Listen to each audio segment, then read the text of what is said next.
अस्सलाम वालेकुम जी, good morning, सुबह बखैर।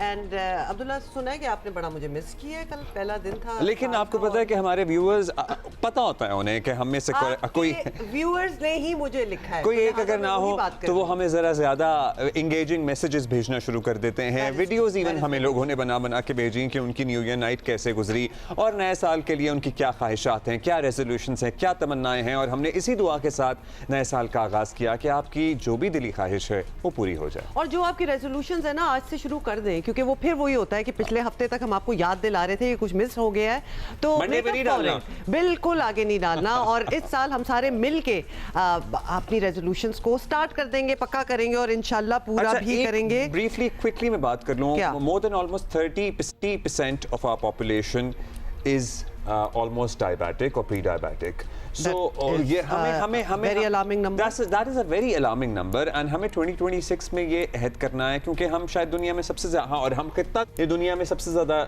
डायबिटिक लोगों का हामिल है। एब्सोल्युटली। और खित्ते की जब हम बात करते हैं तो नेचुरली हमारे अलावा इर्द गिर्द और भी मुल्क हैं, लेकिन हमें सारों को मिल के कुछ करना पड़ेगा। You know, the first thing that we all can do is कि हम अपना लाइफस्टाइल बेहतर करें। दवाइयाँ बाकी क्या करना है, that comes later on. Lifestyle बेहतर करें, जिसका मतलब है कि कोई एक एक्सरसाइज अपनी जिंदगी में शामिल कर लें, आज से कर लें, and that will become your habit. That will वो ऐसी चीज बन जाएगी जिसके बगैर आप रह नहीं सकेंगे। It could be a short walk, a brisk walk, half an hour, आधा घंटा अपने लिए आप निकाल सकते हैं डेफिनेटली। प्लीज बस आपसे ये कहना है कि एक तो, और साथ साथ हम वॉक एक्सरसाइज की बात करते हैं, हम अंडरमाइन करते हैं और हम शायद नहीं कहते या लोग मायूस समझते हैं। हमें खाने पे हाथ हल्का करना पड़ेगा। उस पे हम जाएंगे ना, पहले हिलाना तो शुरू करें। हमें जरा खाबे तो उसकी हम आपको तरीकेकार भी बता देंगे। आप अपनी फैमिली के साथ निकलें, पूरी फैमिली का एक लाइफस्टाइल जो है वो बदलें। But we'll give you tips on that throughout this year, क्योंकि अब हमने ये एक मुहिम अपना चला लिया है कि हमने फिट बनाना है पाकिस्तान को। अभी हम आगे बढ़ेंगे और इस बारे में 2 दिन से बात हो रही है, तो हम भी जरा इस पर तफसीली बात करेंगे। मई में पाकिस्तान के खिलाफ जहरियत का मुंह तोड़ मजा चखने के बाद भारत को जो शर्मिंदगी उठाना पड़ी है, इससे बाहर निकलना भारतीय हुकूमत के लिए आसान नहीं था। भारत का यह हाल था कि क्रिकेट के मैदानों में भी इंडियन खिलाड़ियों ने पाकिस्तानी टीम से आंख मिलाने से बचने के लिए हाथ ना मिलाने की पॉलिसी इख्तियार कर ली। अब लगता यह है कि शायद भारत आहिस्ता आहिस्ता अपने पुराने ट्रैक पर वापस आ रहा है। इसका पहला इशारा ढाका में उस वक्त मिला जब भारतीय वज़ीर ख़ारजा जयशंकर खुद अयाज सादिक स्पीकर कौमी असम्बली के पास चलकर आए, मुसाफा किया, नोइंगली कि यहाँ पे और भी डेलीगेशंस मौजूद हैं, नोइंगली कि यहाँ पे कैमरास भी मौजूद हैं। सुनिए जरा ये बिल्कुल ऐसे बैठा। यहाँ जब हम बैठे हुए थे इनके फॉरेन मिनिस्टर साहब जो है ये एंटर हुए, तो हम आपस में बात कर रहे थे, तो वो बिल्कुल मेरे पास आ खड़े होके उन्होंने हेलो किया, तो उन्होंने इंट्रोड्यूस अपने आप को कराया। जी हाँ, अक्सर जो कैमरे हैं जो सारा कुछ कैप्चर किया वो उनके कैमरे साथ उनके पीछे पीछे आए। उनके दिल में भी था और उनको ये भी पता था कि वहाँ कोई 10-12 लोग हैं उस कमरे में। तो he was very well aware and he had a smile on his face. बड़े पोलाइटली उन्होंने बात की। ये मेरा अंदाजा, मेरी असेसमेंट है कि उनको पूरा अंदाजा था कि वो क्या था। अच्छा, ये भी आपको बताएं कि मुआहदे के तहत पाकिस्तान और भारत जोहरी तनसीबात की फहरिस्त का सालाना तबादला करते हैं और भारत ने मुआहदे की पासदारी करते हुए पाकिस्तान के साथ जोहरी तनसीबात की फहरिस्तों का तबादला किया है। दोनों मुल्कों ने कैदियों की फहरिस्त भी एक दूसरे के साथ शेयर की है और डेफिनेटली लग यही रहा है कि भारत किसी न किसी हद तक पाकिस्तान के साथ सिफारती राब्ते बरकरार रखना चाहता है। और दूसरी तरफ आपको ये भी बता दें कि पाकिस्तान का पानी रोकने की खबरें भी मुसलसल आ रही हैं और यही वजह है कि दफ्तर खारजा के तर्जुमान ताहिर अंदरानी के मुताबिक पाकिस्तान ने दरियाए चिनाब पर नए हाइड्रो पावर प्रोजेक्ट पर भारत को खबरदार भी किया है। और ये जरा पहले सुनने, फिर इस पे बात करते हैं। Yes, we have seen these media reports regarding Indian plans to construct Dulhasti State 2 hydroelectric project on the Chenab River. Obviously, these reports raise serious concerns as no prior information or notification was shared with Pakistan with regard to this project. The Pakistani Commissioner for Indus Water has sought clarification from his counterpart in India. Pakistan ने हमेशा अमन की बात की है, कश्मीर समेत तमाम मामलात का हल बातचीत से ही निकालने पर जोर दिया है, लेकिन पाकिस्तान समझता है कि मोदी हुकूमत पर आसानी से एतमाद भी नहीं किया जा सकता। वज़ीर ममलिकत बराए दाखिला तलाल चौधरी ने भारतीय वज़ीर ख़ारजा के मुसाफे पर अपने ऐसे ही खदशात का इजहार किया है। अल्लाह करे ये इखलास वाला हो, मुनाफकत वाला ना हो। पहले तो इन्होंने जितना भी मुसाफे किए हैं जितने, वो एक मुनाफकत के थे, और ये वही भारत है जो खेल के मैदान में भी हाथ नहीं मिलाता था और दुनिया में भी कहता था कि हम इनके साथ इसलिए नहीं बैठते क्योंकि ये हम पल्ला नहीं है। लेकिन मई की जंग ने दुनिया में हर चीज़ बदल दी है। वो 6 गुना बड़े होगा, उसके वसाइल बड़े होंगे, आबादी ज़्यादा होगी, लेकिन अल्हम्दुलिल्लाह पाकिस्तान का पूरी दुनिया में उससे वजन ज़्यादा है, क्योंकि हम एक असूल पे खड़े हैं और हमने साबित किया है कि इस दुनिया के हिस्से में अगर रेलिवेंट हैं सबसे ज़्यादा तो हम हैं। और इसी तरह ही जो भारत है वो बैनुल अक़वामी तौर पे ना सिर्फ जंग हारा है बल्कि उसका नैरेटिव भी हारा है। उसने वो जो बयानिया एक झूठ पे मबनी पाकिस्तान के खिलाफ दहशतगर्दी के हवाले से बनाया है, वो बयानिए में भी हारा है और जंग में भी हारा है। मोदी हुकूमत अच्छा, ये भी आपने obviously सुन लिया, नहीं बताएं, क्या अगर कह रहे हैं आप? संजीदगी दिखाते हुए अकल से काम ले तो तमाम तनाज़ात के हल के लिए बातचीत में ही सबका फायदा है। नॉट और जस्ट दैट, आपको खित्ते पता है का भी फायदा कि है। डोनाल्ड ट्रंप भी सालसी की पेशकश जो है वो कर चुके हैं। पिछले साल उन्होंने बहुत बार ये बात भी की है और जिसका पाकिस्तान ने खैर मकदम भी किया था।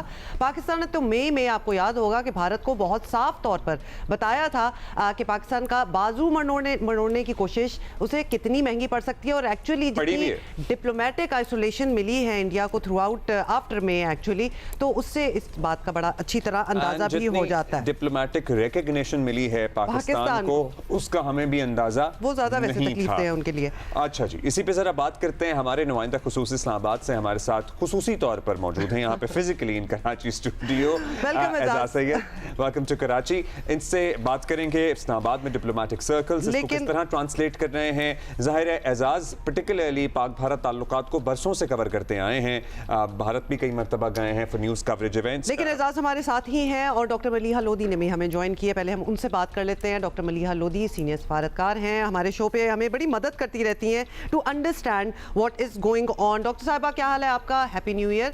डॉक्टर साहबा, ढाका वाला हैंडशेक हो या फिर न्यूक्लियर जो है फैसिलिटीज और कैदियों की फहरिस्त जो लिस्ट हैं उनका तबादला, ये सब बज़ाहिर रूटीन है, लेकिन हालिया पाक भारत ताल्लुकात को सामने रखते हुए इसे बड़ी अहमियत दी जा रही है।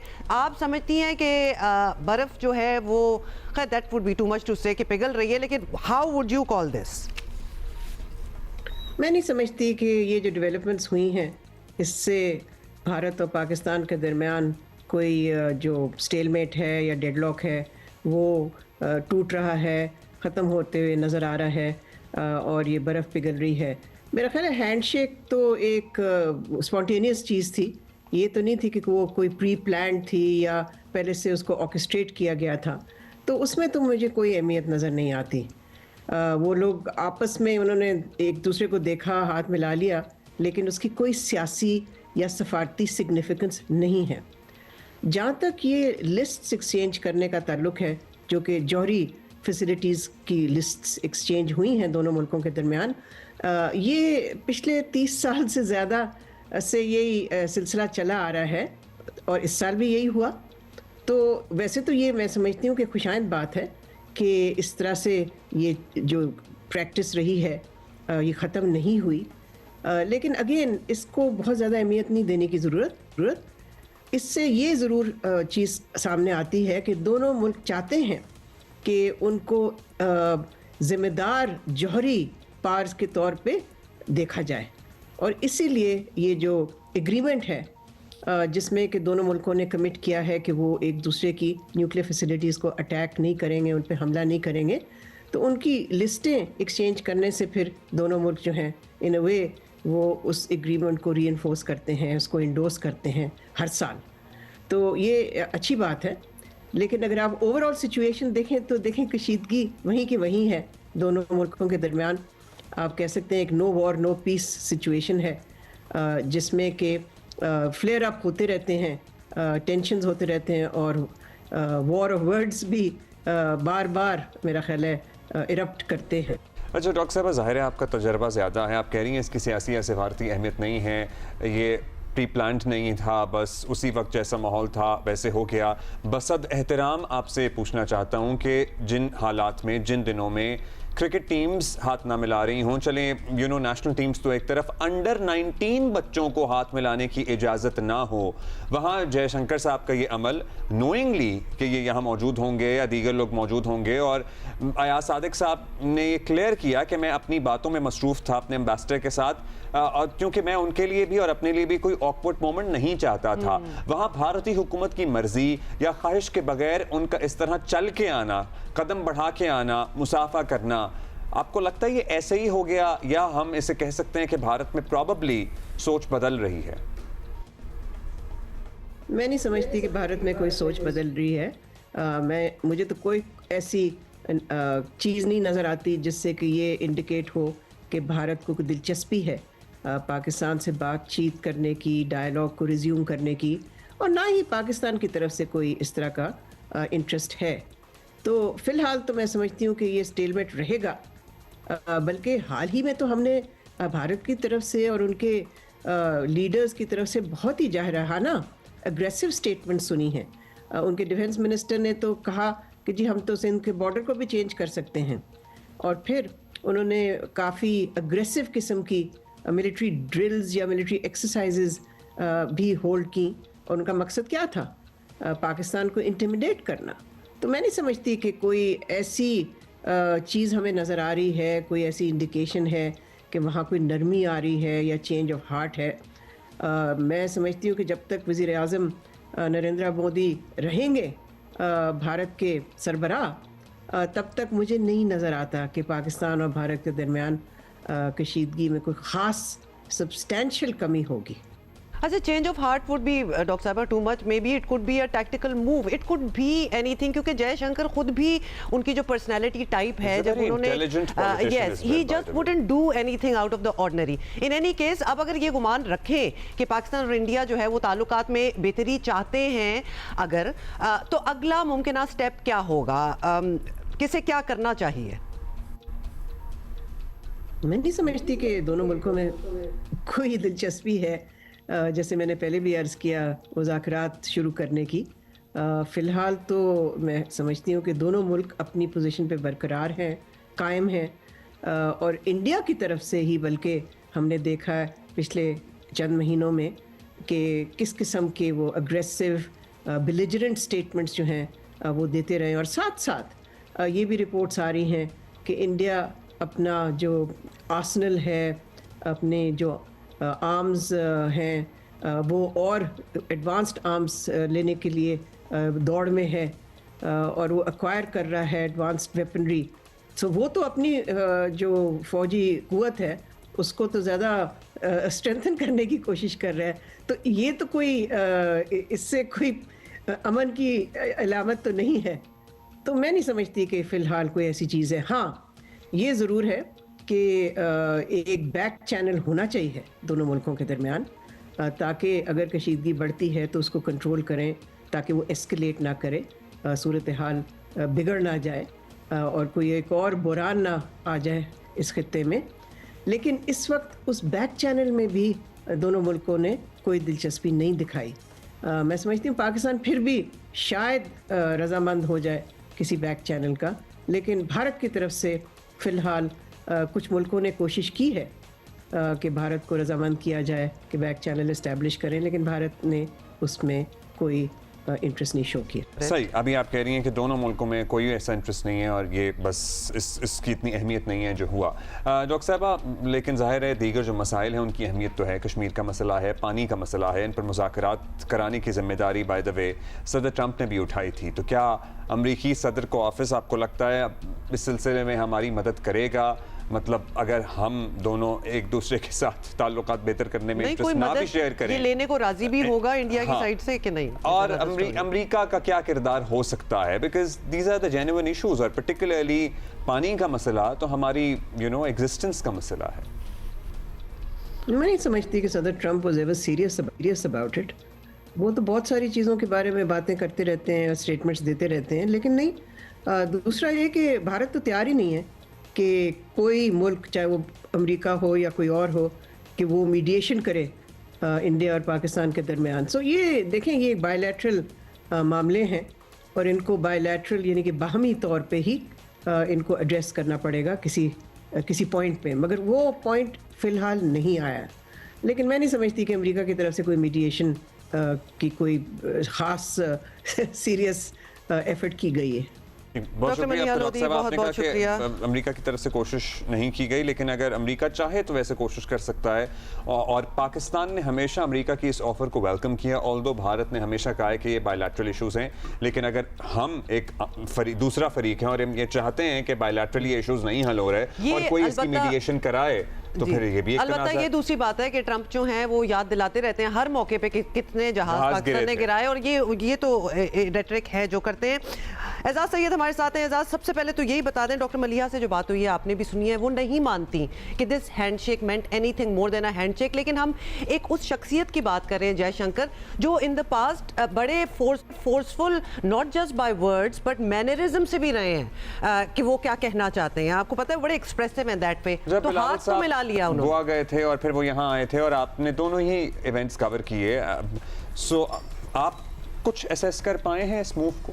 डॉक्टर मलिहा लोधी का मैं बहुत एहतराम करता हूँ, बड़ी सीनियर सफारतकार हैं और मैं उनका ज़ाहिर इस मैदान में कोई दूसरी राय नहीं है। True. लेकिन as a student of international relations और पाकिस्तान हिंदुस्तान के ताल्लुकात को एक सफारतकार से हटकर एक जर्नलिस्ट के तौर पे कवर करते हुए मैं समझता हूँ कि ये जो मीटिंग है ये बड़ी बामानी मीटिंग है। जब आपने राइटली पॉइंट आउट किया कि दो टीमों को कह दिया गया, 19 साल के बच्चों को कह दिया गया हो कि आपने हाथ नहीं मिलाना, नो हैंडशेक्स।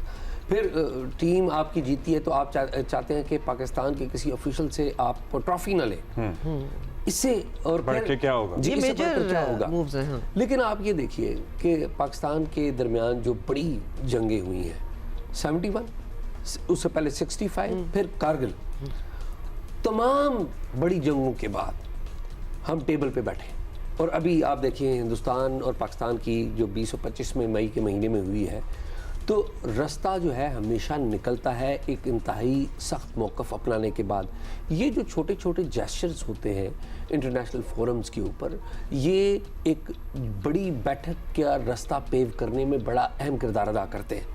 जब भी आप देखिए कि मुशर्रफ साहब कारगिल के बाद जब उन्होंने टेक ओवर कर लिया मुशर्रफ साहब ने, तो आपको याद होगा कि सार्क की मीटिंग में मुशर्रफ साहब ने खिताब किया था और मुशर्रफ साहब खिताब करके उन्होंने शेक हैंड किया था वाजपेयी साहब से। और मुशर्रफ साहब कौन थे?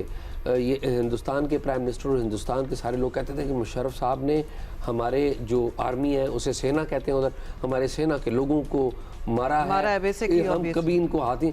उसी मुशर्रफ के साथ उन्होंने हाथ मिलाया, उसी मुशर्रफ के साथ उन्होंने बाद में कंपोजिट डायलॉग शुरू किए, जिसके साथ वो बात जिसे अपने लोगों का कातिल मानते थे, वो उसी मुशर्रफ के साथ उन्होंने पीस डील, बल्कि पीस प्रोसेस तो आपको पता है ऑलमोस्ट फाइनल हो चुका था।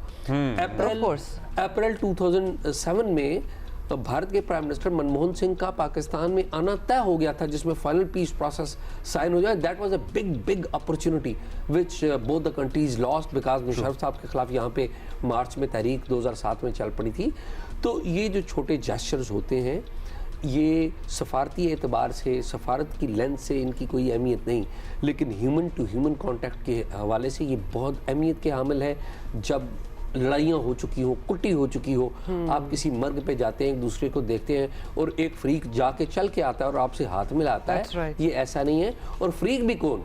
जयशंकर, बिल्कुल। अच्छा, दो दफा उनसे मुलाकात, दो दफा। और आपको उनके मैनरिज्म से क्या महसूस होता था कि इसी तरह आउट ऑफ द ब्लू वो आएंगे विदाउट एनी ब्रीफ? वो आउट ऑफ द ऑर्डिनरी कोई चीज वैसे करते नहीं है, बिल्कुल नहीं करते, वेरी कैलकुलेटेड। आप देखिए ना, हम हिंदुस्तान में थे, गोवा में जब जयशंकर मौजूद थे, बिलावल भुट्टो गए थे, तो आपको याद हो कि उस पहली रात, यानी कि सुबह मीटिंग होनी है फॉरेन मिनिस्टर्स की, रात को दोनों के दरमियान शेक हैंड होता है, लेकिन कोई कैमरामैन नहीं होता। हमने ये खबर स्टोरी की थी और फिर बाद में उन्होंने भी तस्दीक की। जी। तो हमने सबसे पहले हिंदुस्तान पाकिस्तान मीडिया के ऊपर सबसे पहले हमने जियो पे ये स्टोरी की थी और फिर उन्होंने तस्दीक की कि जी हाँ हुआ। लेकिन जब दूसरे दिन सुबह जयशंकर इस्तकबाल कर रहे थे तमाम मेहमानों का, तो जयशंकर ने एक ऐसा अंदाज अपनाया, वो सबको हाथ जोड़ के, जो उनका जो तरीका होता है नमस्ते हम का जो एक्चुअली तरीका, दिखा रहे हैं साथ साथ ये। Actually, तो आप देखिए कि उसमें उन्होंने हाथ नहीं मिलाया। So he avoided shaking hands. Avoided shaking hands. And This is very akin to what the cricket teams and our cricketers have also told in recent times कि वो behind closed doors हमारे साथ बातें भी कर रहे होते हैं, हाथ भी मिला रहे होते हैं। तो this is a move, this is a very और यहाँ पे भी जब वो आमने सामने हुए हैं अयाज सादिक के, और मैं इसमें अयाज सादिक, सरदार अयाज सादिक को क्रेडिट ना दिया जाए तो बहुत ज़्यादती होगी। सरदार अयाज सादिक की जो तस्वीरें आई हैं, ये जो वीडियो आई है, बड़े कंपोज्ड हैं। उनका जो चेहरा है, एक्सप्रेशन में उन्होंने किसी किस्म की एंग्जाइटी मौजूद नहीं है, और excitement जी कोई एक्साइटमेंट भी मौजूद नहीं है। और लेकिन आप उनके मुकाबले में जयशंकर को देखिए, मुस्कुरा रहे हैं। हाँ। और फिर जिस तरह अयाज सादिक ने बताया, उन्होंने अपना आप इंट्रोड्यूस भी किया। और फिर ये वो मौका है जहां पर जयशंकर दोबारा वही तरीकाकार इख्तियार कर सकते थे अगर अवॉइड करना होता कि जी मैं that is right, absolutely। तो ये नहीं हुआ। तो देखिए, ये छोटे छोटे वाकयात हैं, ये दोनों मुल्क एक दूसरे के पड़ोसी हैं, ये फुल स्टॉप नहीं हो सकता, ये कुट्टी करके हम नहीं बैठ सकते। आप जाहिर है इंटरनेशनल रिलेशंस के तो तालिब इल्म हैं, आप सहाफत के भी तालिब इल्म हैं और इतने सीनियर सहाफ़ी हैं। How is Indian media translating this? क्योंकि उनका बड़ा अहम किरदार होता है नैरेटिव बिल्डिंग में अक्रॉस द बॉर्डर। मतलब वो एक ऐसे जंग ना भी हो तो जंग का माहौल बनाए रखते हैं। देखिए, जंग ना हो, जंग का माहौल बनाए रखते हैं, इसमें कोई डाउट नहीं है। लेकिन हिंदुस्तान का जो मीडिया है, इन सालों में हमने देखा प्रीडोमिनेंटली फॉरेन पॉलिसी इश्यूज के ऊपर वो अपनी सरकार के साथ है। बिल्कुल। जहां पे सरकार कहती है कि हमने लड़ाई करनी है, तो वो लड़ाई का मूड बना देते हैं। वो सफे अव्वल में खड़े होते हैं, सबसे पहले फौजी होते जी हैं। हाँ। तो जब वहां पर वो कहते हैं कि जी नहीं, हमने पीस कर रहे हैं। अभी आप ये देखिए कि एक तो हम ये वॉर पीस की बात करें, वेरी अनफॉर्चुनेट, हम सिविलाइज्ड एक मुल्क होते दोनों, तो शायद ये हाथ मिलाना कोई बड़ी खबर ना होती। अनफॉर्चुनेटली ये आप सर्दियां हैं, स्मोक का मामला है पंजाब और हिंदुस्तान में, दिल्ली तक आपको पता स्मोक है। ये कितना बड़ी अपॉर्चुनिटी है कि हम इस इशू को मिल बैठकर हल करें, गुर्बत को मिल बैठकर हल करें। आपको एक बात बताऊं कि ये जितना भी अभी इन्वायरमेंट बना है, इस इन्वायरमेंट से चीज़ें आगे बढ़नी हैं। हिंदुस्तान के अंदर एक और बहुत इशू बना हुआ है जिसको हम यहाँ पर हाईलाइट इतना नहीं करते। वो हिंदुस्तान की जो एयरलाइंस इंडस्ट्री है, वो बड़े लॉसेस फेस कर रही है सिंस मई, क्योंकि पाकिस्तान का जो एयर स्पेस बंद हो गया है, और ज़ाहिर है इसका पाकिस्तान को भी नुकसान है। लेकिन हमारी तो PIA ऑलरेडी लॉसेस में थी, तो हमें इतना पता नहीं लगता, ठीक है। लेकिन हिंदुस्तान की जो एयर इंडस्ट्री है, वहाँ पर आपको पता है जो बड़े बड़े बिजनेसमैन हैं, बड़ा उनकी मुल्क है, बड़ा ज़्यादा आबादी है। और मैं बल्कि अगले दिन एक हमारे हिंदुस्तान के एक शहरी हैं, ओल्ड मैन, वो अमेरिका में होते हैं, तो वो कभी कभार मुझे कॉल किया करते हैं शो या कोई रिपोर्ट देखकर। तो उन्होंने मुझे कॉल की, तो मैंने उनसे पूछा था कि आप आखिरी दफ़ा हिंदुस्तान कब गए या कब जाना है अभी? तो वो कह रहे थे कि जी अब तो हमारी जो फेयर्स हैं अमेरिका से हिंदुस्तान के, उनमें बहुत इजाफा हो गया। तो अभी मैं फ़िलहाल, वो अपनी फैमिली के साथ उधर रहते हैं, तो अभी तो मैं फौरी तौर पे नहीं जा रहा, जब फेयर्स नीचे गिरेंगे तो मैं फिर सोचूंगा। तो वो बल्कि वो हिंदुस्तान के शहरी हैं, और ये बता रहे हैं, और वो कह रहे थे कि हम तो चाहते हैं कि ये दोनों मुल्कों के दरमियान टेंशन ख़त्म हो। हम जो ओवरसीज़ हिंदुस्तानी हैं, यूरोप में, अमेरिका में, इस साइड पे जो, उन्हें तो पूरा रास्ता पड़ गया ना, एक इजाफी रूट उनका लंबा हो गया। तो इसका एक तो बाहमी ताल्लुकात से भी ताल्लुक है, इसका डायरेक्टली आपकी जो फाइनेंशियल हेल्थ है उससे भी ताल्लुक है। हो सकता है फिर एजाज, ये जो हैंडशेक जिसको हम कुछ लोग मान रहे हैं कि ये बड़ा मूव है, और कुछ कह रहे हैं कि बिल्कुल it doesn't mean anything, it might lead to something, the beginning of something. और ये कुछ एवेन्यूज हैं जिन पे शायद बातचीत होनी चाहिए। आखिर में इंशाल्लाह जब बैठे होंगे और हम ये बात कर रहे हों कि देखिए ये साल जो है पाकिस्तान हिंदुस्तान के ताल्लुकात की बेहतरी का साल हो, और हम तो we are always open for dialogue. So हम ना पाकिस्तानी मेन स्ट्रीम मीडिया कभी भी वॉर मॉन्गरिंग करता है, ना हम चाहते हैं कि दोनों मुल्कों में लड़ाइयाँ हों, और ज़ाहिर है हम पीस को प्रमोट करते हैं, हमेशा उनकी बात करते हैं। Thank you Ejaz, thank you so much for being here. अच्छा जी, ये बातचीत एंड व्हाट यू थिंक, मतलब हमें पता है कि हमारी माशाल्लाह कौम बड़ी opinionated and they have a lot to say on it, so write to us and tell us what your thought process is regarding this handshake. अच्छा, अच्छा जी, नादरा ने जिस तेज़ रफ्तारी से जदीद टेक्नोलॉजी को अपनाकर शहरियों को शनाख्ती अमल में डिजिटल सहूलतें दी हैं ना, इसकी तारीफ करना पड़ेगी। तो करें।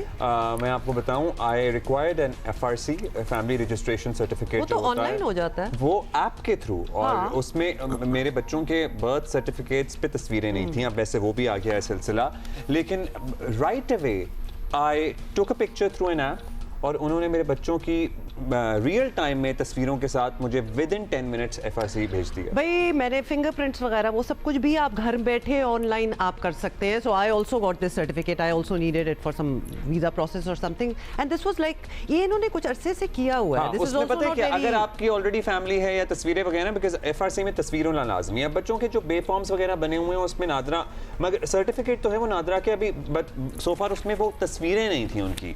सो उनकी तस्वीरों की ऑप्शंस भी अब आ गई है। मासी की तरह नादरा के दफातर में अब पहले जैसी धक्कम पेलो बेनज़मी दिखाई नहीं देती, लोगों का बहुत सारा वक्त बच भी जाता है। और लोगों को अब भी हम एजुकेट करेंगे कि अगर आप नहीं कर रहे हैं ना ये सब कुछ पाक ID के थ्रू, पाक ID is the name of the app by the way, मैंने भी वो इस्तेमाल की थी, चला रहे हैं ताकि तो बड़ी अच्छी तरह पता बहुत अपना टाइम ज़ाया कर रहे हैं और बहुत ही अपने आप को मुश्किल में डाल रहे हैं, क्योंकि आधी चीजें जो आपने जाके दफ्तरों में टाइम ज़ाया करके करनी है वो आप पाक ID के थ्रू ही कर सकते तो हैं। नादरा ने जी अब नया जो है वो डिजिटल बायोमेट्रिक निज़ाम मुतारिफ करवा रहा है और शहरी अब ई सहूलत फ्रेंचाइजेस के जरिए भी नादरा की खिदमात जो हैं वो आसानी हासिल कर सकेंगे और गुमशुदा शनाख्ती कार्ड की रीप्रिंटिंग या शनाख्ती कार्ड की तजदीद के लिए लोगों को नादरा ऑफिस जाने की ज़रूरत पेश नहीं आएगी, क्योंकि सबसे पहले आपको पता है यही एक कंप्लेंट होती है कि जी वहाँ लाइनें लगी हुई हैं। ऑल्दो बहुत से नादरा ऑफिस जो हैं वो 24 घंटे भी काम कर रहे हैं, लेकिन उसके बावजूद लोगों की बारियां नहीं आती। You really don't have to be there,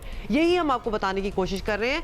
अब शहरी बाय द वे मुल्क भर में मौजूद गली मोहल्ले में वाक़े 22,000 से ज़ायद फ्रेंचाइजेज जो हैं उन पर बायोमेट्रिक करवा सकेंगे। और एक और बड़ा मसला शहरियों को ये दरपेश था कि बाज़ अमराज या उम्र में इजाफे की वजह से फिंगरप्रिंट्स जो है ना वो बिल्कुल ही क्लियर हो जाते हैं, खत्म हो जाए। मेरी मदर के फिंगरप्रिंट्स ऑलमोस्ट रहे ही नहीं है अब, मतलब माओ के तो वैसे ही छुरी चला चला के फिंगरप्रिंट्स मुतासर हो जाते हैं। हाँ, वक्त के साथ हो जाता है, वक्त के साथ बुढ़ापे के साथ वैसे ही हो जाता है। तो इसी पे जरा बात करते हैं, उसका ऑल्टरनेट तरीका भी आ गया है, बाय फेस रिकग्निशन अब हो जाया करेगी।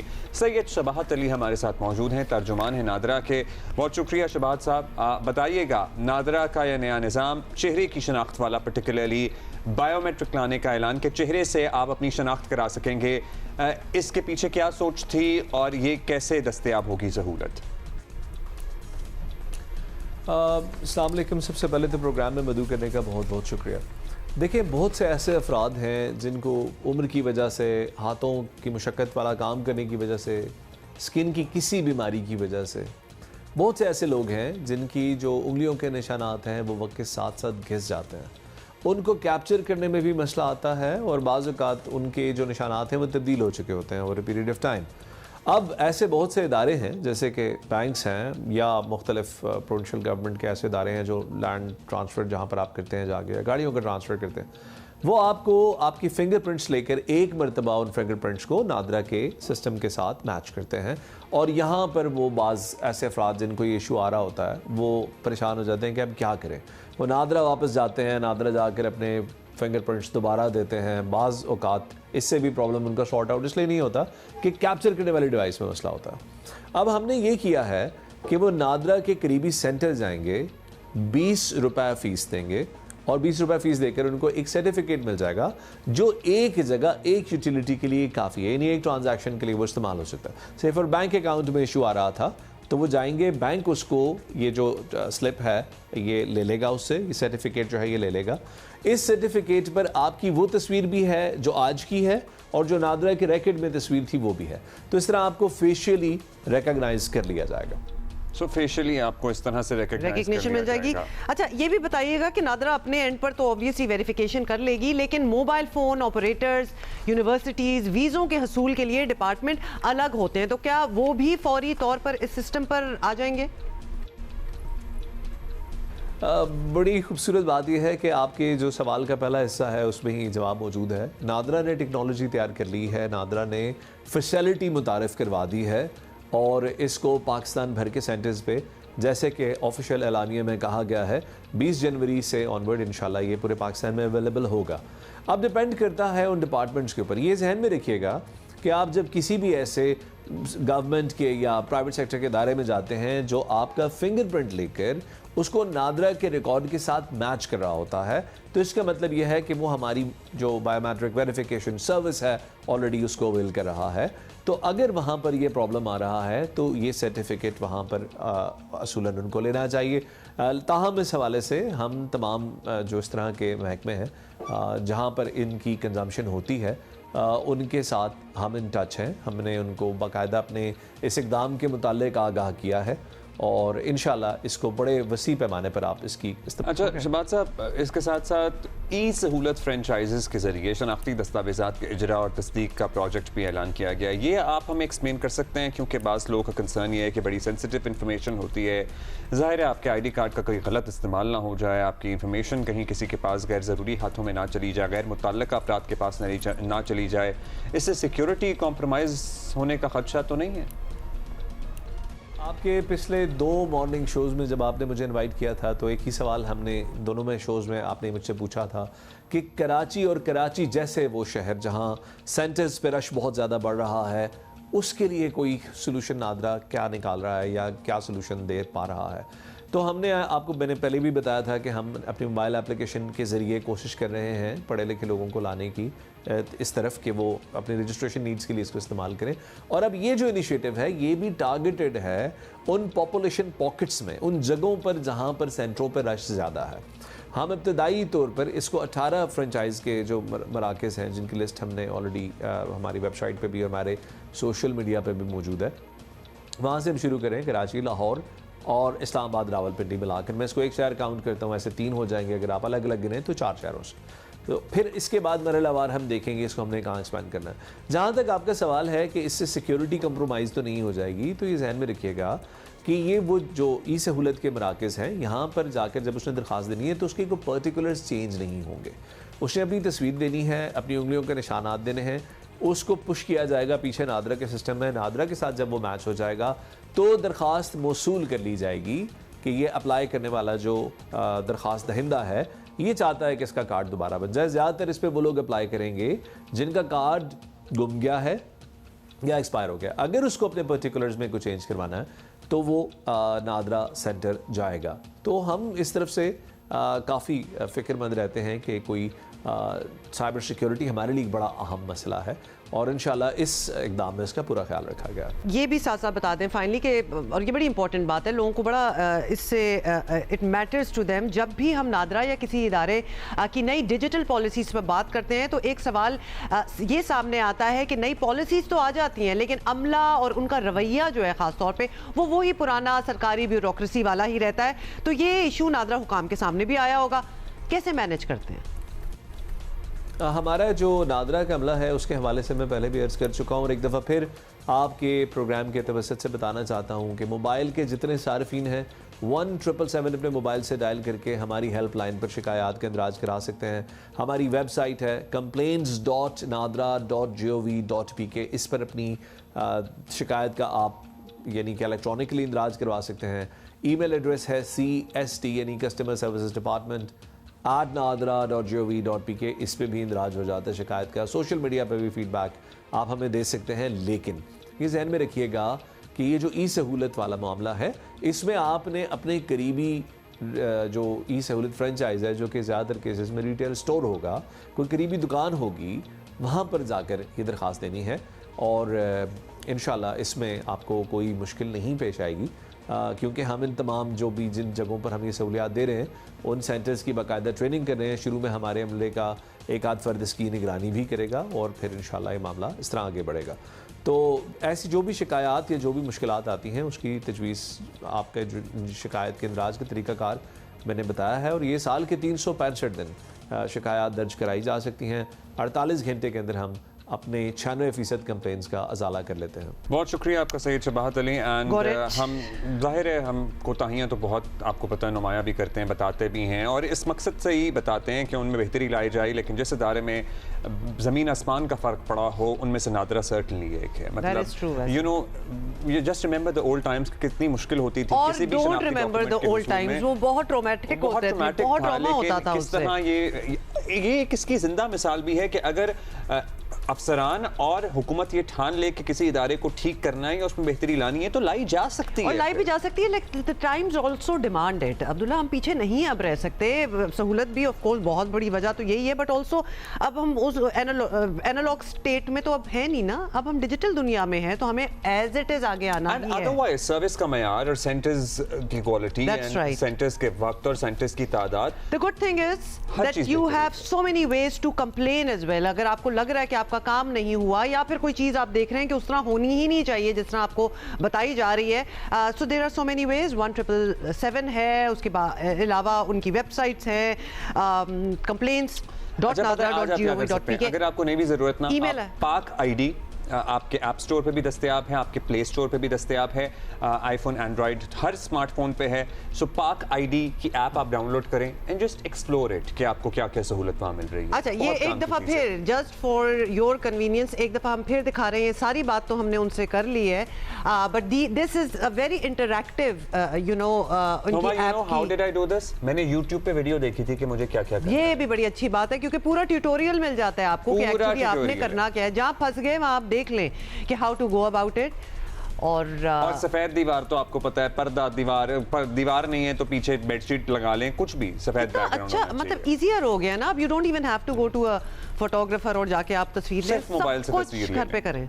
कराची में ठंडी पस्ता हवाएं चल रही हैं। मुझसे ये बात ना करें, मैं इस्लामाबाद से होके आ रही हूँ। मतलब जो ठंड का लेवल था, I felt odd being an Islamabadi and I couldn't deal with the सर्दी। Because you to acclimatize whenever I been out for a while. कहीं भी रहना शुरू कर दें तो आप उसी मौसम के आदी हो जाते हैं। और अब हमसे, चूंकि हम कराची आइट हो गए हैं, अब हमसे नहीं लाहौर और इस्लामाबाद की सर्दी बर्दाश्त होती। मतलब बड़ी सीरियस किस्म की ठंड है, लेकिन वहां नहीं लेके जा रहे, हम आपको लेके जा रहे हैं में अस्तोर। क्योंकि क्यों नहीं, मतलब अगर ठंड की बात हो रही है तो एक्सट्रीम पे क्यों ना जाया जाए।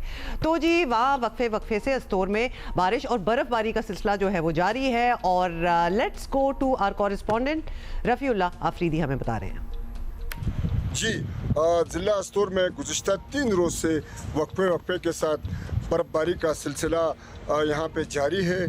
ख़ासकर अस्तोर के जो बलाई इलाके हैं, मिनमरक एरिया है, कामरी एरिया है, चिलिम शरकुली एरिया, कालापानी एरिया है, मीर मलिक एरिया, वहाँ पर 1 से 2 फीट के करीब बर्फबारी हो चुकी है, जिसकी वजह से एक मरतबा फिर से आर्जी तौर पर उनका जो ज़मीनी राब्ता है वो अस्तोर शहर से मुनक़ता हो चुका है। यहाँ पर होने वाली बर्फबारी के वजह से बलाई इलाकों में लोग घरों के अंदर महसूर होकर रह गए हैं। दूसरी तरफ निज़ाम ज़िंदगी शदीद मुतासिर है।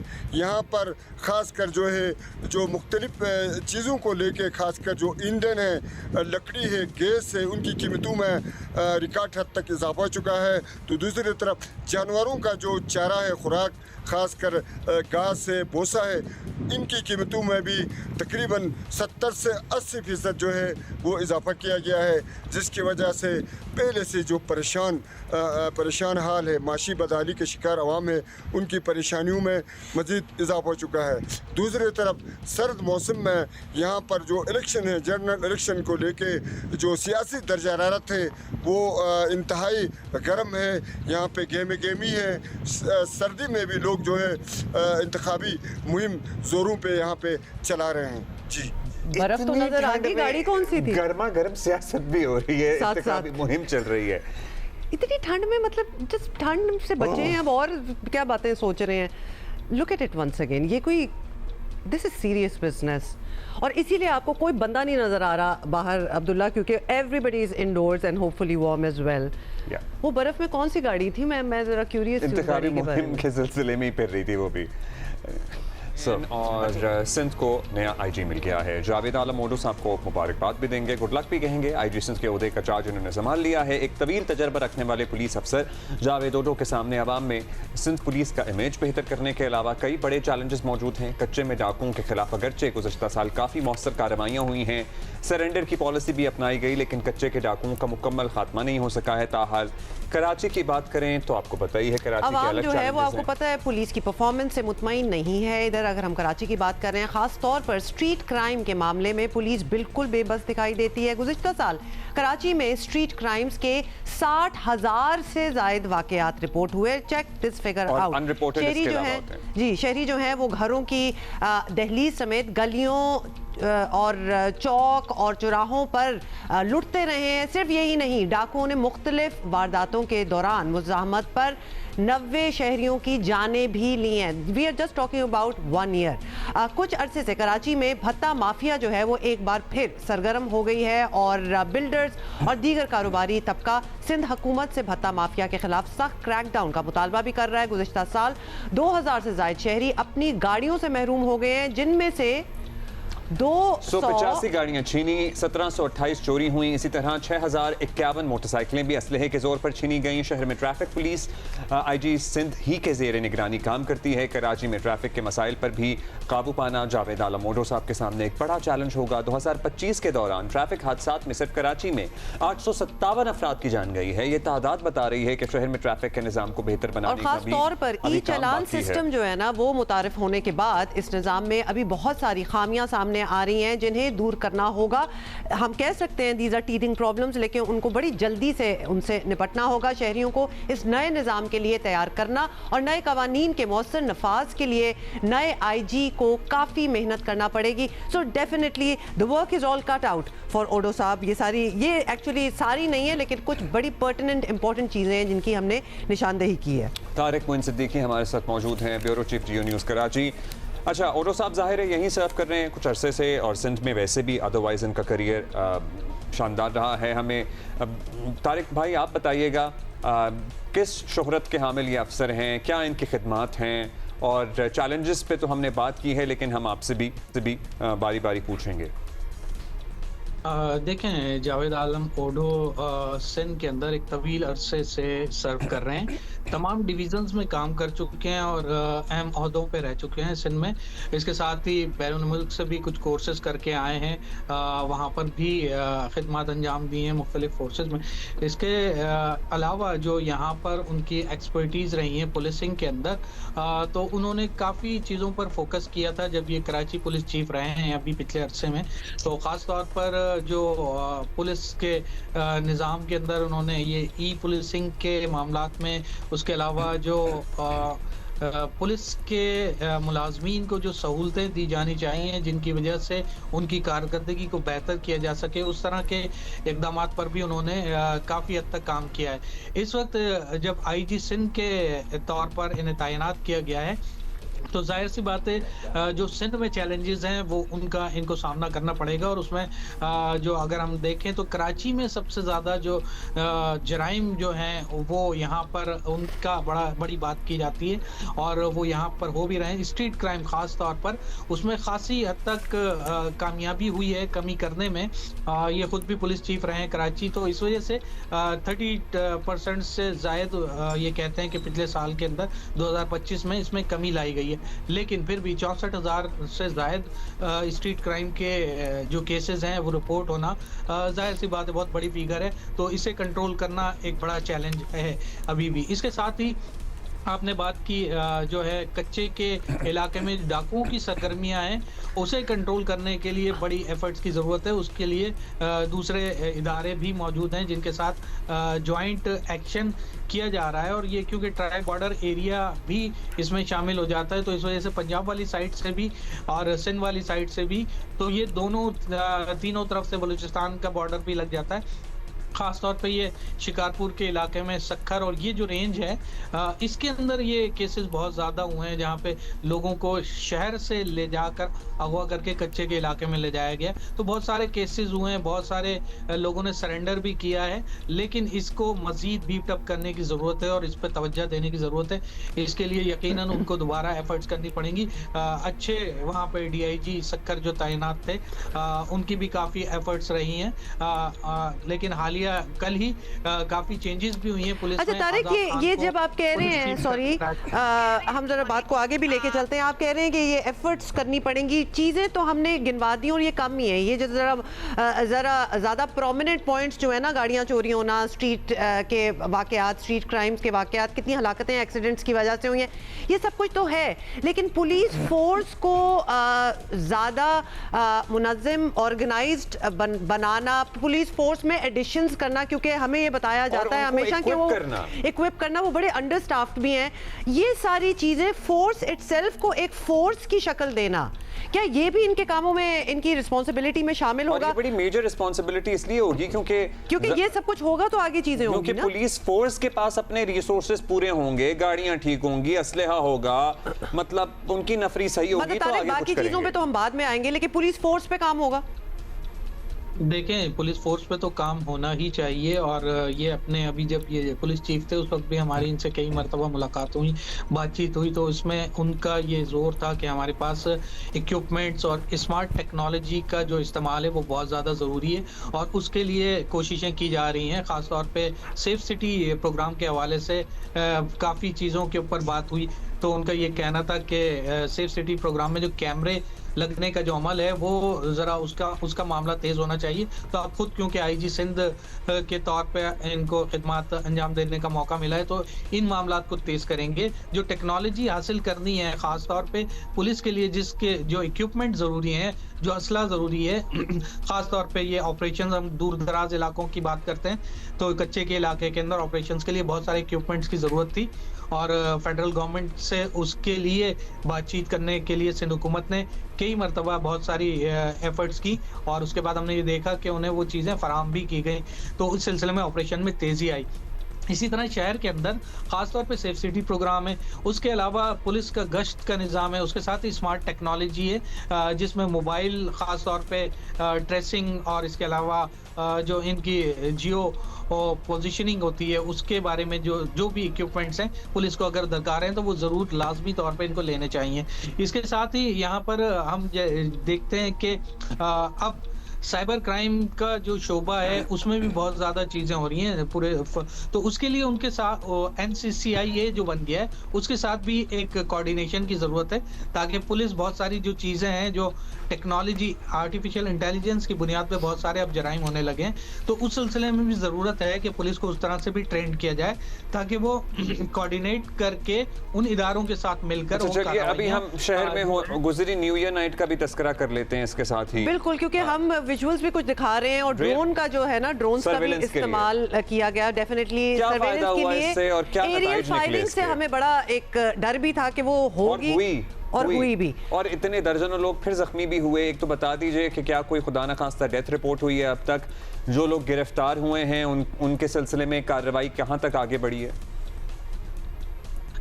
जी देखें, इस सिलसिले में ये जो गुज़िश्ता दिनों न्यू ईयर नाइट का जो वो फेस आया, तो हमने उसमें ये देखा कि फायरिंग हुई और काफ़ी लोग ज़ख्मी भी हुए, लेकिन अगर गुज़िश्ता साल के मुकाबले में देखें तो इसमें काफ़ी कमी आई, और इसकी वजह यही थी कि सर्वेलेंस को बढ़ाया गया, और इस सिलसिले में जो गिरफ्तारियां हुई हैं वो तकरीबन 40 से 50 के दरमियान लोग जो हैं गिरफ्तार भी किए गए, जिनके खिलाफ मुकदमात दर्ज करके अब उनको अदालती जो मरहला है उसके अंदर उनके केसेस देर समात हैं। अच्छा, ब्रीफली क्विकली बताइएगा, बहुत सारी फोर्सेस जो है ना वो कराची शहर के लिए भी बनाई गई, माजी में वो फोर्सेस अनाउंस होती हैं, उसके बाद वो नजर नहीं आती, मतलब डॉल्फिन फोर्स की तरह वाली आपको याद है? मतलब क्या नाम, कौन सा नाम, मोबाइल मार्केट के लिए थी, बहुत नाम उन्हें दे लें हम। सो कराची में पर्टिकुलरली स्ट्रीट क्राइम की रोकथाम के लिए कोई आपकी डिस्कशन हुई हो? क्या प्लानिंग है इनकी, किस तरह करेंगे? रिवायती पुलिसिंग से कम करेंगे, कोई एक्चुअल स्पेशल फोर्स होगी? देखें, एक तो सबसे बड़ा जो उसके अंदर कामयाबी जो है वो मिल सकती है सर्वेलेंस कैमरे जो हैं, खास तौर पे सेफ सिटी प्रोग्राम के तहत जो कैमरे लगाए जा रहे हैं मार्केट्स और स्ट्रीट्स के ऊपर, उसमें उनका फोकस था कि हमें इससे बहुत ज़्यादा मदद मिलेगी। लेकिन एक जो उनका एक बड़ा जो मसला था वो ये था कि पुलिस के पास उस तरह के जो ख़ास तौर पे तंग जगहों पे जाने के लिए जो ट्रांसपोर्ट दरकार है, ख़ास तौर पे मोटरसाइकिल फोर्स के तौर पे वो लाना चाहते थे, मोटरसाइकिल ज़्यादा से ज़्यादा उनके पास मोटरसाइकिल फोर्स हो, तो उसके लिए उनके पास फंड्स इस तरह अवेलेबल नहीं थे, जिसके लिए बहुत सारी फंडिंग जो है वो डोनर्स के तौर पर जो एसोसिएशंस हैं, ख़ास तौर पे इंडस्ट्रियल एसोसिएशंस जो हैं, साइट है या निकाटी है या काटी है, इनके ताउन से बहुत सारा ऐसा काम हुआ कि गाड़ियाँ भी दी गई और मोटरसाइकिल्स भी दी गई, कैमरे भी लगाए गए, तो इस वजह से काफ़ी हद तक उनको इस चीज़ में मदद मिली थी। लेकिन अब यकीनन ये सारी चीज़ें मौजूद हैं और स्ट्रीट क्राइम भी मौजूद है, तो इसे काउंटर करने के लिए उन्हें मज़ीद इस तरह की जो ज़रूरियात हैं उन्हें पूरा करना होगा। बहुत शुक्रिया आपका। तारिक मुइन सिद्दीकी हमारे साथ मौजूद थे और बता रहे थे कि नए आईजी तवक्कुआत होनी चाहिए और क्या चैलेंजेस उनके मतलब चैलेंजेस तो बहुत हैं, लेकिन definitely and we are hoping और ऑब्वियसली इस पे हम नजर भी रखेंगे, बात भी करते रहेंगे कि बेहतरी आनी चाहिए असूलन। अच्छा, जल्दी से आपको ये बता दें की बात करनी है, अपडेट है हमारे पास। यस, ट्रॉफी हंटिंग परमिट पर मुल्क की तारीख में पहली बार ग्रे गॉरल मैंने सही कहा है जी, इसमें ग्रे गॉरल का शिकार महकमा जंगली हयात के मुताबिक ग्रे गॉरल का पहला शिकार खैबर पख्तूनख्वा के जिला तुरगर में अमरीकी शहरी ने किया और शिकार से 54,000 अमरीकी डॉलर्स की आमदन भी हुई है। ग्रे गॉरल के शिकार के 6 नॉन एक्सपोर्टेबल परमिट जारी किए गए थे। There you have it, how cute is this जानवर।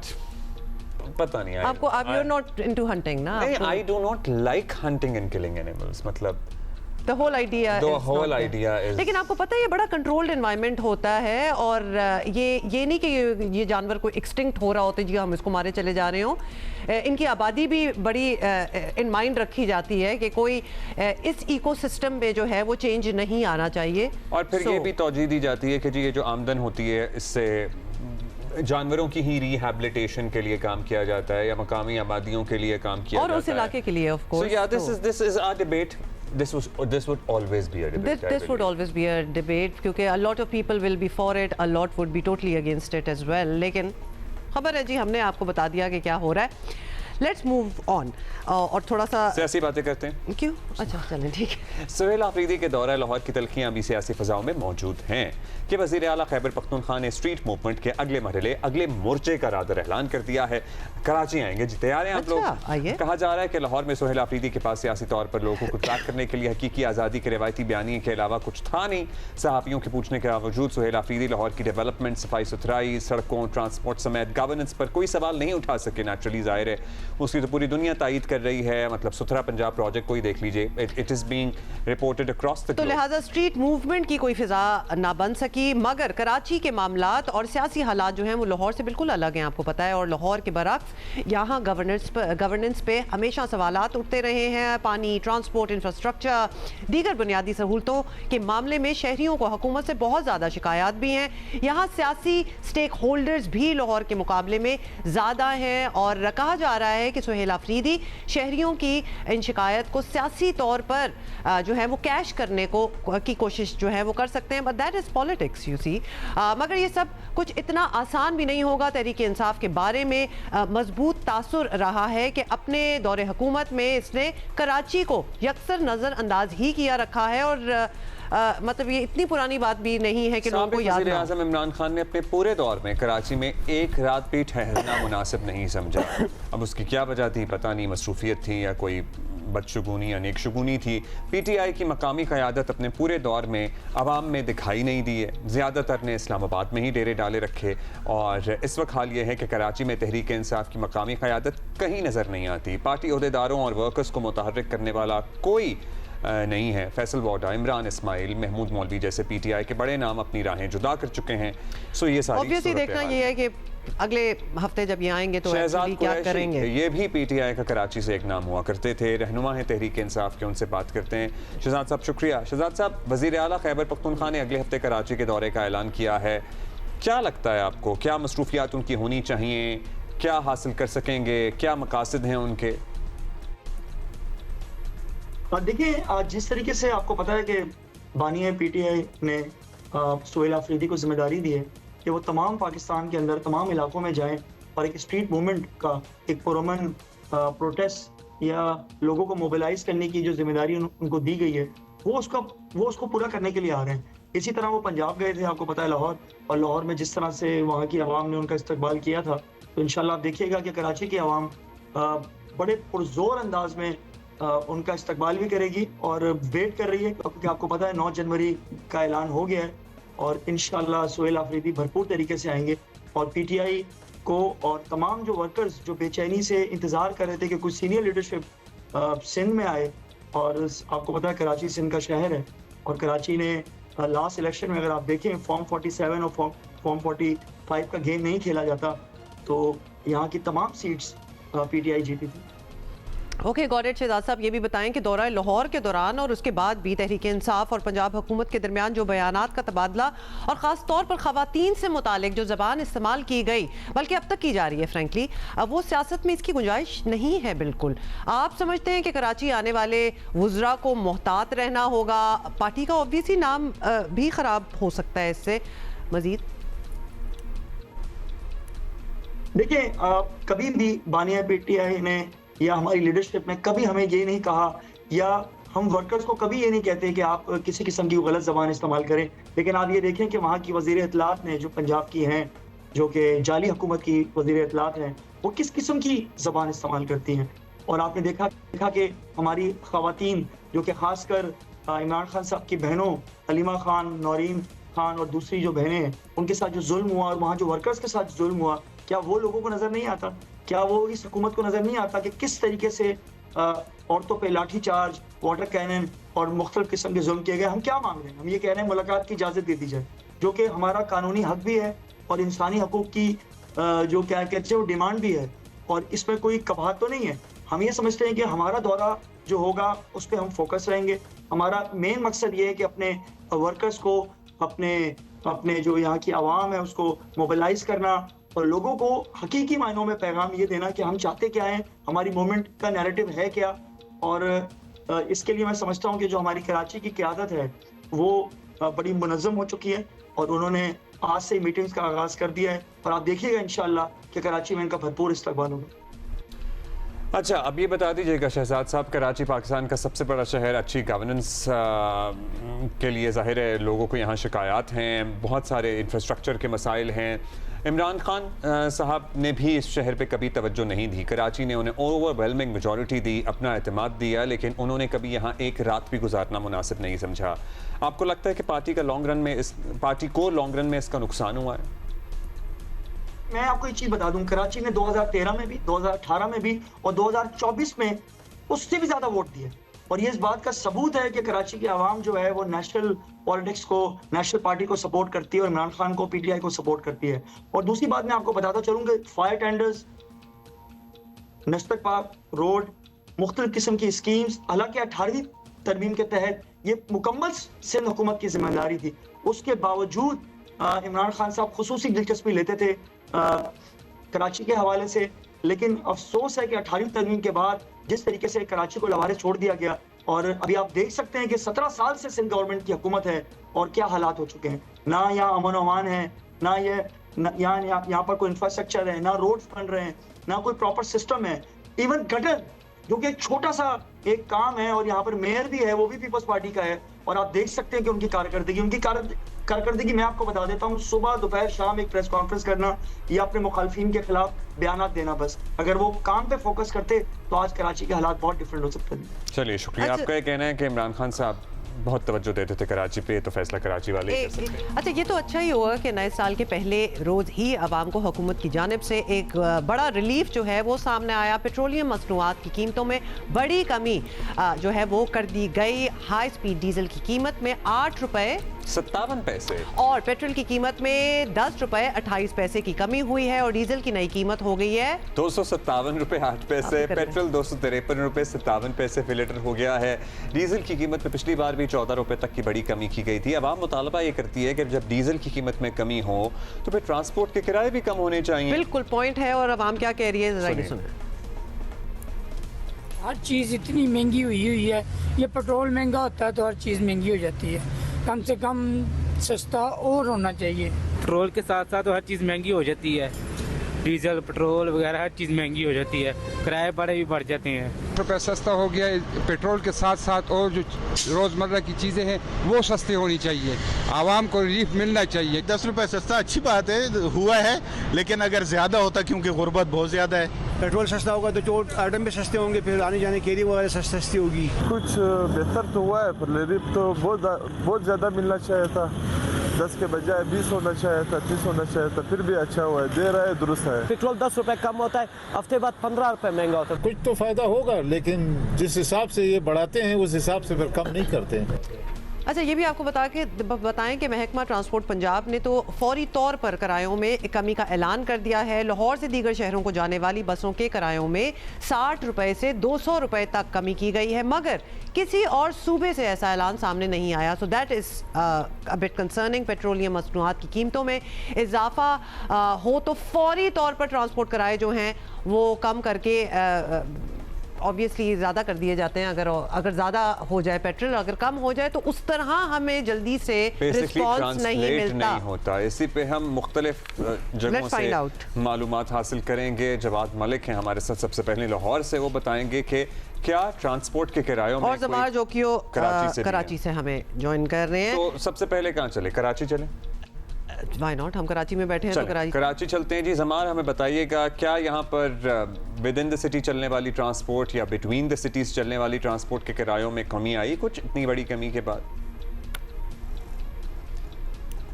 जी आपने बिल्कुल ठीक कहा, बहुत बड़ी कमी आई है, मगर हुकूमत की जानिब से इस तरह का कोई ऐलान नहीं किया गया। इंटर सिटी या इंट्रा सिटी की अगर हम बात करें तो किराए में उस तरह से कमी नहीं की गई। हुकूमत की जानिब से कोई ऐलान नहीं किया गया, जिसकी सबसे बड़ी वजह यह है कि महकमा ट्रांसपोर्ट सिंध की एक फेयर्स कमेटी है जो कि डिसाइड करती है कि फेयर कितना होना चाहिए। और बड़ी बात यह है कि 2016 के बाद से कोई फेयर डिसाइड नहीं किया गया हुकूमत की जानिब से, और यही तासुर है कि जो फेयर्स कमेटी है ट्रांसपोर्ट डिपार्टमेंट की वो गैर फ़ाल है। अभी कुछ देर कबल मेरी बात हुई फेयर्स कमेटी से, तो उनका यही कहना था कि जो सिफारशात हैं वो काबीना के अगले इजलास में सामने रखी जाएंगी और उसमें एक मेकनिज़म बनाया गया है कि जिस तरह से पेट्रोल की कीमत और डीज़ल की कीमत जो है वो फ्लक्चुएट करती है, उस हिसाब से जो किराए हैं वो भी एडजस्ट होने चाहिए। तो वो काबीना के अगले इजलास में सामने रखा जाएगा और मंजूरी के लिए वो सामने रखा जाएगा। मगर इससे कबल भी तकरीबन बताया जा रहा है कि 2 बार काबीना के सामने इन चंद सालों में ये सिफारशात रखी गई थी, मगर काबीना ने वो मंजूर नहीं की। इस बार कहा जा रहा है कि ट्रांसपोर्टर्स हम हैरान होते हैं ये बात सुन के भी, और अक्सर चीज़ों में हमें नज़र आता है कि 2016 से ये कमेटी गैर फाल है। There's a committee which exists which does not work. Which is very interesting, क्योंकि हमें नहीं पता था कि ऐसी कोई चीज होती भी है, बट अपेरेंटली होती है जो ना होने के बराबर तो है। इसका मतलब है कि तब से अब तक ट्रांसपोर्टर अपने किराए अपनी मनमर्जी से तय कर रहे हैं, हुकूमत का कोई चेक एंड बैलेंस नहीं है। इससे हम यही अखज़ करें मामला।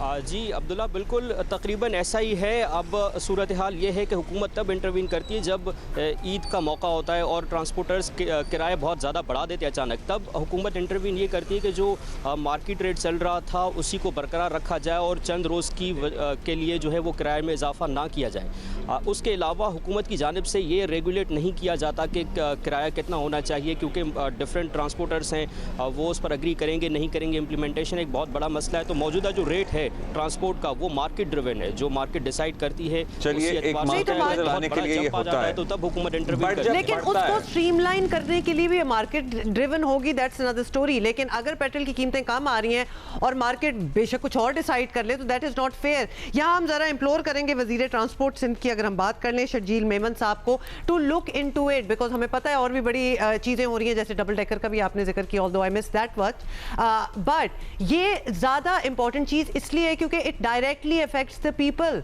हर शख्स को ये चीज इफेक्ट करती है।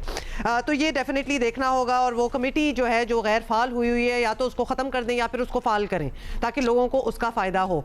Now let's go to Lahore जाएंगे और जवाद मलिक हमारा इंतजार कर रहे हैं। लाहौर, आप हमें समझाइएगा कि लाहौर में क्या मैकेनिज्म है और जब कीमतें बढ़ती हैं तो विद इन सिटी और बिटवीन द सिटीज साथ ही हम ट्रांसपोर्ट क्या फर्क पड़ता है? जवाब, साथ ही हम ये रिपोर्ट कर रहे हैं कि वहाँ बड़ा ऑर्गेनिकली ये हो भी गया है कि पेट्रोल की कीमतें गई हैं, नीचे गई हैं, तो महकमा ट्रांसपोर्ट पंजाब ने फौरी तौर पर किराए भी कम कर दिए। ये किस तरह इतना ऑर्गेनिकली हो गया?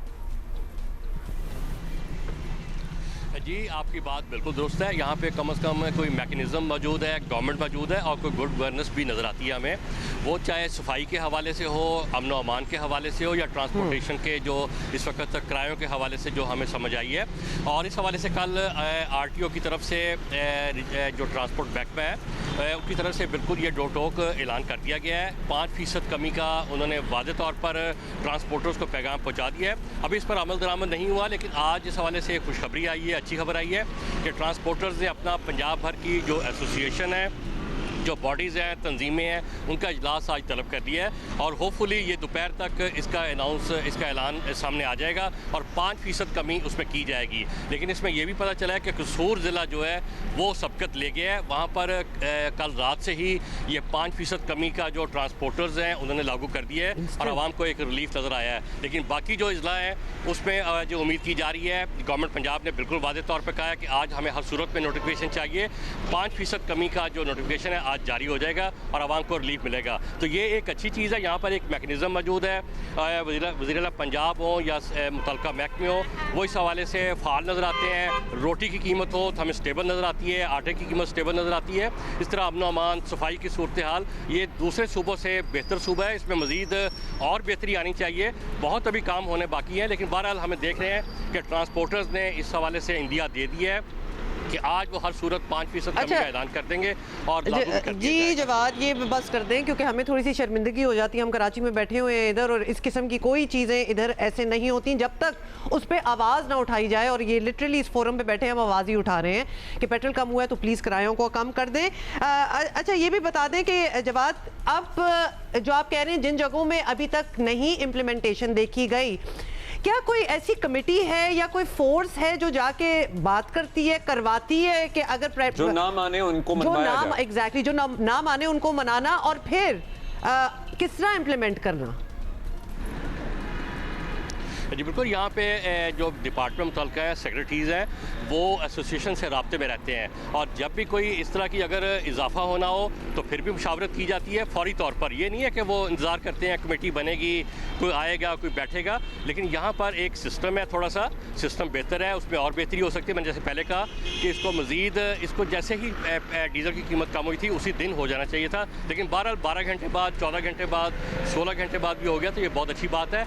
ये एक खुदकार निज़ाम है। यहाँ पर एसोसिएशन राब्ते में रहती है डिपार्टमेंट से और जो डिपार्टमेंट है उनके साथ बैठकर उन्होंने कहा था 8% कमी की जाए, लेकिन ट्रांसपोर्टर्स ने कहा कि नहीं, ये 5% कमी है, हम 5% करेंगे। उस पर हम देख रहे हैं कि मुशावरत हो चुकी है। आज अमल दरामद हो जाएगा 5% कमी। ये otherwise transport industry in Punjab ये भी एक इंडिपेंडेंट इंडस्ट्री है ना। हम परसेंटेज के बारे में नेगोशिएशन होती है, जैसे 8% डिमांड किया था गवर्नमेंट ने तो वो 5 पे मान गए, तो फिर 5 में एग्रीमेंट हो गया। अदरवाइज किराया या उसका कोई थ्रेशोल्ड या कितना हो सकता है, कितना इससे ज्यादा नहीं हो सकता, ये सरकार तय करती है। जमार, आप सुन रहे हैं? नहीं, ये हम जवाब से पूछ रहे हैं। जवाब से जी बिल्कुल सुन लो, ये बात सुने। कोई भी जैसे आटे की कीमत है और फलों की कीमत है, ये होती तो वो मार्केट मैकेनिज्म पे है, तलब और रसक पे होती है। लेकिन जब डीजल और पेट्रोल कम हुआ तो उनके पास एक मैकेनिज्म है, उसके मुताबिक फार्मूला तय है। अगर इतना पेट्रोल बढ़ेगा, डीजल बढ़ेगा, तो उसका असरात इस तरह आएंगे। इस तरह फार्मूला तय है, चीजें डिसाइडेड है, तो फिर तो जी बहुत नहीं जमाल, आपने भी ये सारी बात जवाद की सुनी है कि हम अगर पंजाब की ये बात करें, हम एक कंपैरिजन तो ऑब्वियस नहीं चाहते, लेकिन क्या 10% भी हमारे यहाँ इस तरह इम्प्लीमेंटेशन होती है यहाँ सिंध में, या कोई फॉर्मूला तय है? अच्छा, अभी एक्चुअली जवाद की बात मुझे इतनी आवाज़ इतनी आ नहीं रही थी, मगर मैं आपको बताऊं कि जो फार्मूले की आप बात कर रहे हैं उसी के लिए बताया जा रहा है कि जो फेयर्स कमेटी ने एक फार्मूला बनाया है वो काबीना के सामने अगले इजलास में रखा जाएगा। फ़िलहाल कोई फार्मूला इन प्लेस नहीं है जो ये डिसाइड करे कि अगर फ्लक्चुएट करती है पेट्रोल और डीजल की प्राइसेस तो उस हिसाब से जो इम्पैक्ट है उसका किरायों पर कितना आना चाहिए और किस हिसाब से आना चाहिए, ये अभी डिसाइडेड नहीं है। तो फ़िलहाल तो जो गवर्नमेंट इंटरवीन करती है वो एक्स्ट्राऑर्डिनरी सिचुएशंस में करती है। जो नॉर्मल सिचुएशन में फ्लक्चुएशन है उसका कोई मैकेनिज्म फिलहाल नहीं है मौजूद। हो जाए, मैकेनिज्म बन जाए। जमाल बहुत शुक्रिया और जवाद थैंक यू। जमाल बहुत शुक्रिया। लेकिन ये बात करने का मकसद यही है कि जो फार्मूलाज बनाने हैं कुछ कर लें, मतलब अभी साल शुरू हुई है, इस पे बार बार बात करने की क्या ज़रूरत है। Just do it and so that we can be done with it.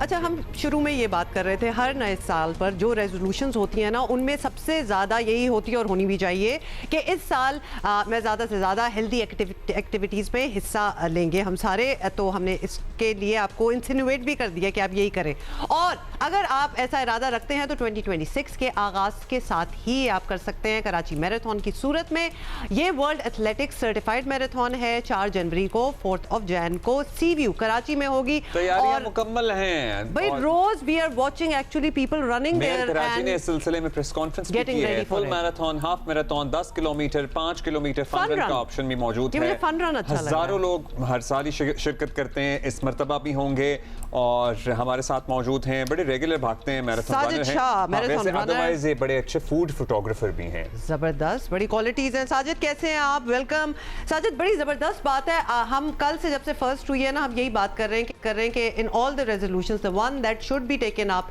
Is healthy activities. Diabetes की भी हम पहले बात कर रहे थे, हमारी एलिमेंट्स भी हैं in this part of the world क्योंकि हम उस तरह अपनी सेहत का ख्याल नहीं रखते। अब मैराथन किस तरह कंट्रीब्यूट करता है, पहले तो ये बता दें अपने आप को फिट रखने में।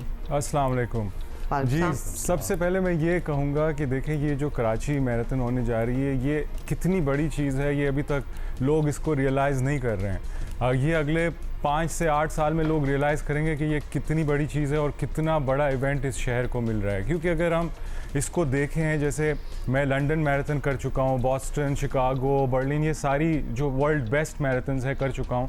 किस तरह से इतने एक बड़े शहर फॉर एग्जांपल लंदन को पूरा दिन बंद किया जाता है और पूरे लोग शहर में निकल आते हैं सेलिब्रेट करने के लिए। अच्छा, वो जो लोग रन नहीं करते वो लोग भी बाहर आते हैं और पूरा दिन वो सेलिब्रेट कर रहे हैं, चीख रहे हैं। अगर कोई आप रोड से गुजर रहे हैं, लोग अपनी बैल्कनीज पे बैठे हुए हैं। बॉस्टन में लोग अपने घरों के बाहर, एक बंदा ड्रम बजा रहा है, एक बंदा लोगों को खाना दे रहा है, फ्रूट दे रहा है, वॉलंटियरली।